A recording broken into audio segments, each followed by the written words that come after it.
சிதம்பரம் தொகுதி கடலூர் மாவட்டம் சிறுத்தைகளின் தாய்மடி என்று நான் திரும்ப திரும்ப சொல்லுகிறேன். இன்றைக்கு ஒரு மாவட்டத்தில் இருந்து மட்டும் இவ்வளவு பேர் திரண்டு வந்திருக்கிறீர்கள்.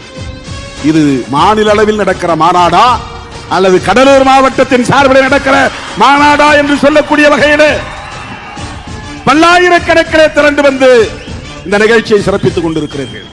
என் வாழ்நாள் முழுவதும் நான் நன்றி கடன் பட்டிருக்கிறேன். கடலூர் மாவட்டத்து சிறுத்தைகளுக்கும் பொதுமக்களுக்கும் நான் நன்றி கடன் பட்டிருக்கிறேன். கண்ணுக்கு எட்டிய தூரம் வரையில் கடலென திரண்டிருக்கிற என் உயிரின் உயிரான விடுதலை சிறுத்தைகளே, உங்கள் அனைவருக்கும் என்னுடைய பணிவார்ந்த வணக்கத்தை தெரிவித்துக் கொள்கிறேன். ஒரு விரல் புரட்சியே